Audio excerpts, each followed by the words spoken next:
Over the next 4 years, she appeared more than 2,000 times, at all hours of the day and night, often appearing several times in quick succession. Sometimes she carried the infant Jesus in her arms.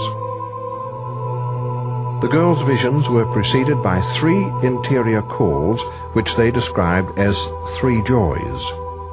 On the 3rd call, they would run to meet our Blessed Mother, and crashing to their knees on the jagged rocks, would enter into a rapture. Their heads were thrown back, the pupils of their eyes dilated, and their faces serene.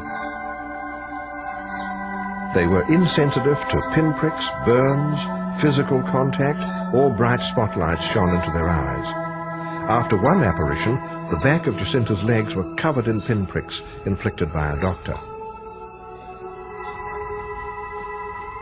They were walking and crying and looking like this.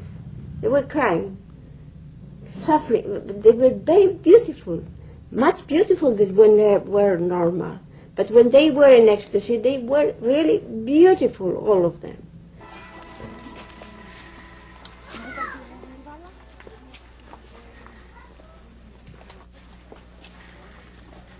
Pepe Diaz was the local builder and was among those who helped to protect the children. I saw a doctor trying to lift Conchita off the ground during one of the apparitions. All he could do was to lift her onto her toes. She was already standing. Others tried, but no one could lift them. But the girls in ecstasy would lift each other up to kiss the Virgin, but we couldn't.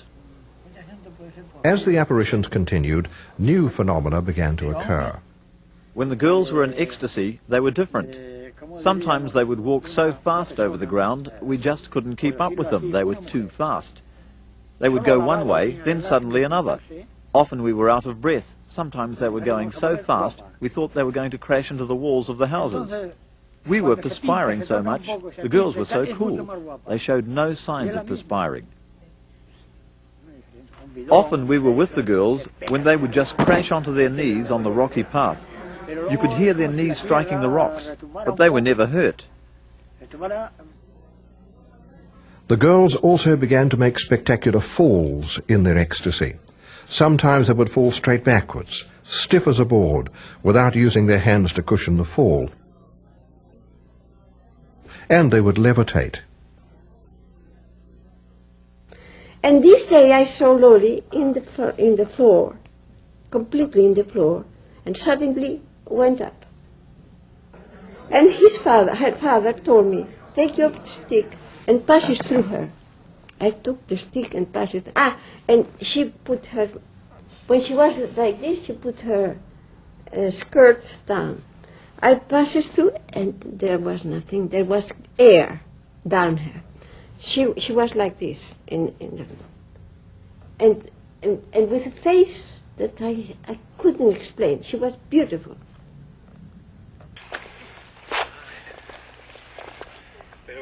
Father de la Riva witnessed the girls' levitations and many other ecstasies. Above the village, there's a bluff with 9 pine trees. Many of the apparitions took place in this area.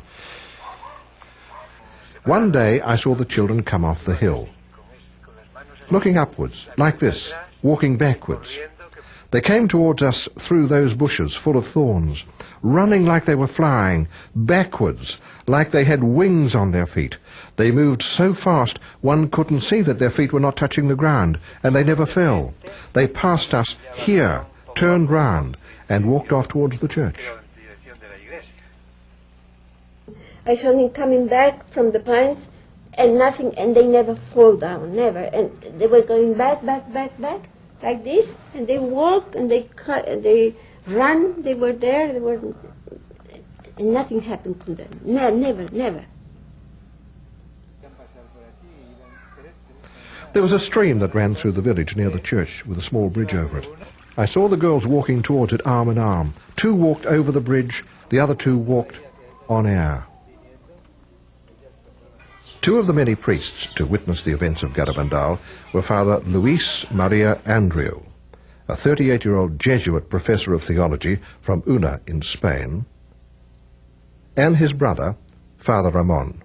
The first day I went up to the mountains, my brother Luis with me. For him was, I think, the second time, but for me was the first. At one moment, Loli and Jacinta, in the little area of the pines, they enter in ecstasies. I was looking at them, transformed the face, very beautified, and as a proof, I ask inside of me, if that is true, please, that one of the girls come out of the ecstasies. And at that very moment, one of the two came out of the ecstasies. And the other one said, why did you go out? And ask him. And then we didn't hear the answer of the vision. But then I start again asking another proof. If that is true, that this girl enter again in the ecstasies, automatically enter in the ecstasies.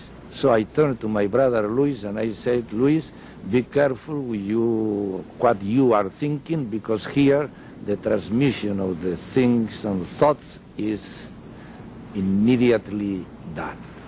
And that was my first experience of things that impressed me, of course, in this area.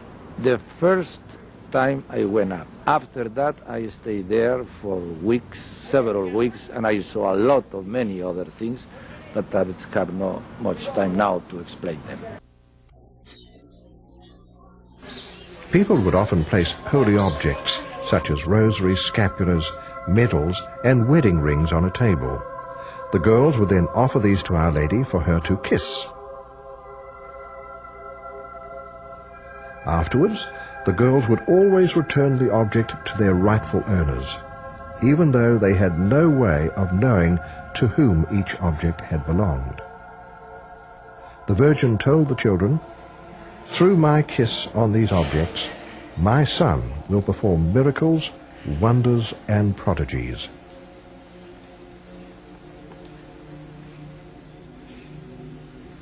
This promise has been fulfilled in numerous reported spiritual and physical cures from around the world.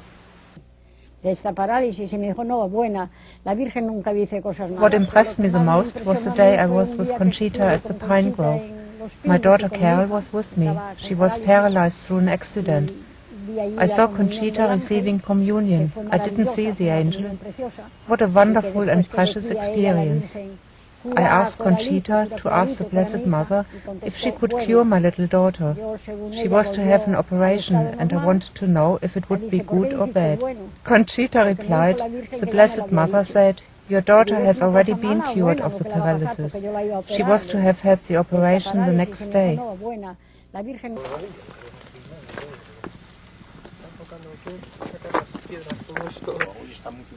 Serafin Gonzalez is the elder brother of Conchita. Sometimes visitors to the village ask me if there is anything specific I remember of the apparitions, anything in general. I remember everything. I remember the many times the visions took place, especially at night, and in all kinds of weather, in snow, in thunder, and hailstorms. The many times the children ran through the village in ecstasy, their heads back, looking at the vision. Sometimes I was behind my sister Conchita. I used to get worried because it was dark. I thought she was going to hit her head against the stone walls of the houses. They walked backwards from the pines past me here, all the way to the church, on their knees. Everything that has happened here has left a great impression.